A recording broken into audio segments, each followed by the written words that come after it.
My subflooring is here.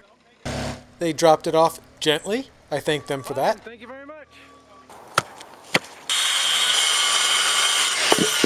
Got right to work installing it. Installing subflooring is pretty straightforward. You get yourself some glue, you squeeze it out on top of the joists, then you nail it or you screw it down. I do think screws are better for subfloors, but I added a few nails just to resist any horizontal movement. With the first piece down, the weathering of unprotected wood has officially begun.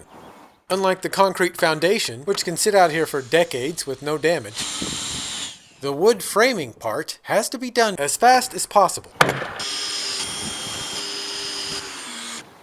The beams and joists were treated wood. I paid a little extra for the weather protection. But this subflooring is not treated.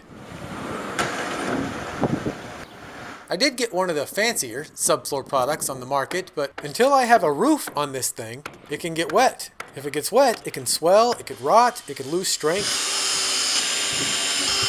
So we're on the clock now.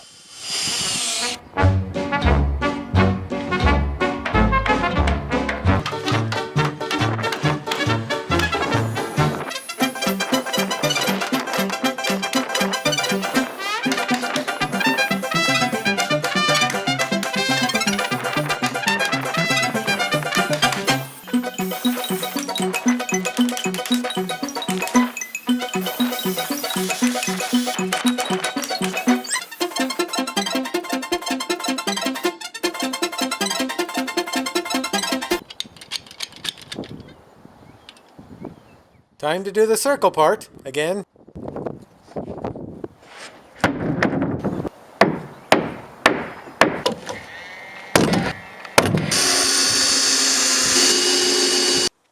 Similar to the joist, I let the subflooring extend out beyond the outer edge of the house. Once everything was glued and screwed into place, I redrew the exterior circle and trimmed off the excess.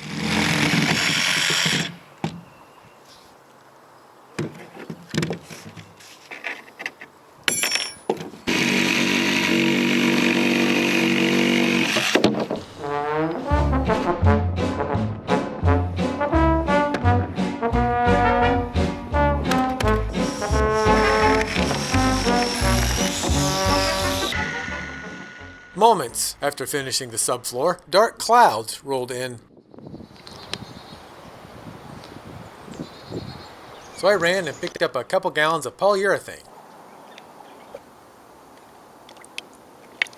This subflooring product claims that it'll last 500 days without any effects from the weather. But I don't know if they tested it in Oklahoma. Our weather can be pretty severe. There's a 1/8 inch gap between each sheet to allow for expansion. I tried to get as much of this polyurethane as I could down into these gaps. I didn't want water to sit down in there and soak into the edges and cause them to swell. Building this floor had gone well. It was flat and level and very sturdy. I had a growing confidence that I'd be able to build the rest of this house.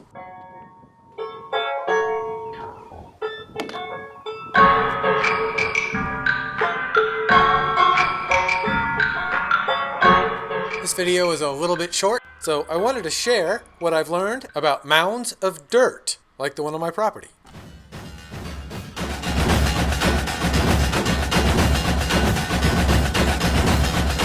So when I was a kid, we were taught that Native Americans built these mounds, and they were used for mysterious ceremonies and rituals.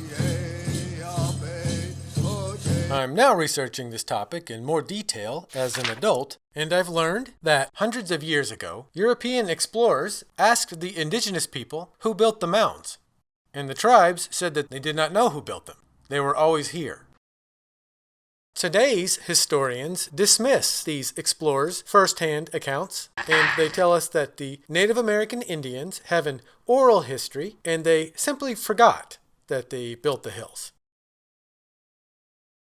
This seems like a good spot to add that there are similar historical mounds all over the world. Korea, United Kingdom, Germany, Austria, and these were obviously built by someone other than ancient Americans. Personally, I don't think it matters which group built the mounds, and I'm not sure that piling up dirt by itself is a cultural achievement. I mean, ants build mounds. What makes the mounds interesting and potentially historical is the next question.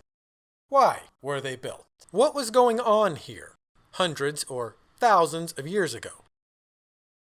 As I kept reading and watching videos, it became clear that today's historians would rather shape history than simply document it. This has led to a wide range of theories.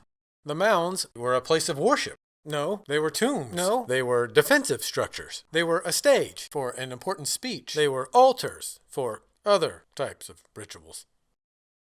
There are theories involving aliens. There are theories about giants. In fact, in the late 1800s, early 1900s, many doctors and professors used the mainstream media of the time to announce their discoveries of giant skeletons found inside these mounds. Dr. W.J. Holland, curator of the Carnegie Museum, opened up a mound and secured the skeleton of a man who, when in the flesh, was between 8 and 9 feet in height. The scientist figures that this skeleton was the framework of a person of the prehistoric race that inhabited this section before the American Indian. The Sun, 1893. Professor A.B. Skinner and Dr. George Donahue found the bones of 68 men. The average height of these men was 7 feet, while many were much taller. New York Times, 1916. I don't know if scientists and historians were playing jokes on everyone back then or what, but there are a lot of these articles in old newspapers. Around this same time, in 1929, world-famous author H.P. Lovecraft, perhaps inspired by these discoveries, wrote a story, appropriately titled The Mound.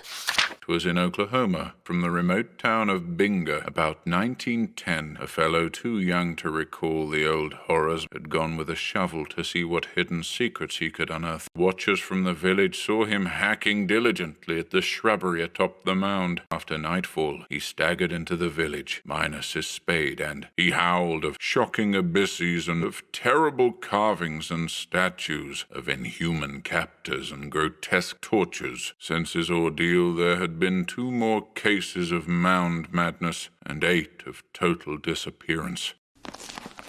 It's a work of fiction, but I thought the author made a good point. While the cities and towns might be relatively new, the land, the soil, the dirt, the hills, they are just as old here as they are in Europe, or Asia, or anywhere else on Earth. So after a few weeks of research, I've learned that it's very difficult to put an accurate date on a mound of dirt. And archaeology and prehistory involves a lot of guessing. So I want to hear what you think. Were these mounds a place of worship? Were they ceremonial altars? Were they tombs for giants?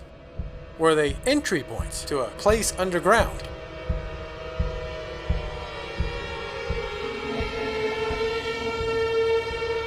In the next video, I start framing the walls.